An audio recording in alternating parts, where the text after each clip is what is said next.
Hi guys, David Eklund here, davideklund.com. Welcome to Resilient Legacy Expat Dad Coaching and The Door. In this video, I'm going to be talking about what coaching means to me. So I'm going to approach this in perhaps an unusual way.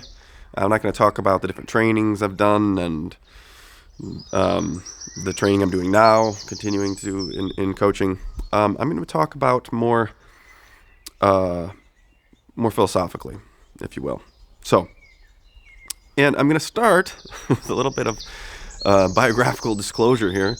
I hope you appreciate that, or at least are willing to accept it. Of course, if you're a coaching client with me, you're going to be sharing things, entrusting them to me, which I take, I hold that sacred. And so I hope you return the favor, but whatever, I'm putting this in a video on the internet. So when I was young, I was raised Mormon. And at 12 years of age, my parents were excommunicated from the Mormon church. It was a very tumultuous time. And there was something of culture shock to go from a seriously religious Mormon upbringing to not Mormon anymore, and not really anything in particular, was very similar in a certain way to being thrown into a new culture, literally new culture. And I think the thought by Ludwig Wittgenstein captures it pretty well. The limits of my language mean the limits of my world. So language shapes culture, language shapes thought. We know that language is actually how thought arises, developmentally speaking, that as children we first learn how to talk, and then we learn how to internalize that speech, and that is the basis for thinking. I don't think that's ultimately the ontological ground of where thinking and consciousness come from, but that's how it happens developmentally. And so how we talk shapes how we think. A culture, its language, also the ecology that it takes place in, of course, its history and so on, they all shape the experience of being a human being. It's actually a holistically distinct filter of what it feels like to be a human being. Yeah?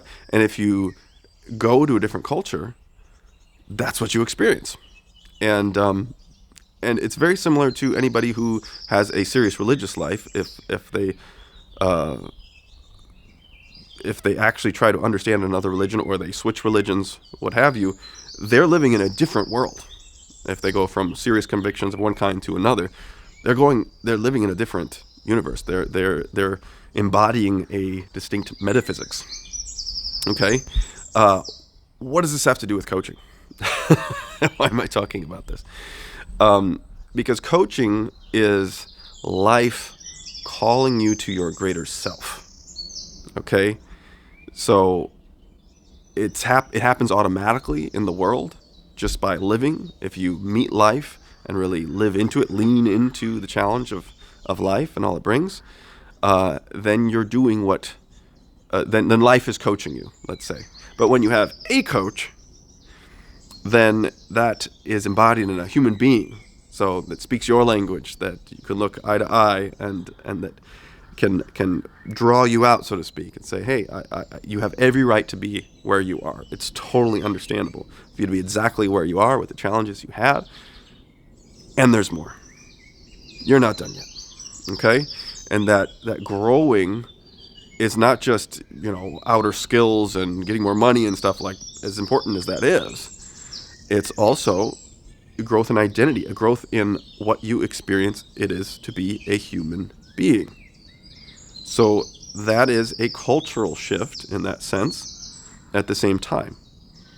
So your culture, your religion, if you will, your experience of what it is to be a human being, and therefore what it is to be in the world, shifts. Okay, so that's my big sort of philosophical picture of, in a very, very few words, of what coaching's about. And also gives a sense of why I think it's so exciting to work with expat dads, as you have this platform already set up. It's already calling you out to be more than you otherwise would need to be just by living the expat dad life.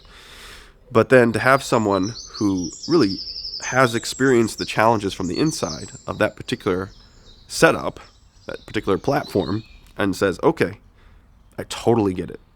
I actually get it. Now there's more that you're destined to become. So that's my 5-minute version of the meaning of life and everything. And I hope to see you in the next video.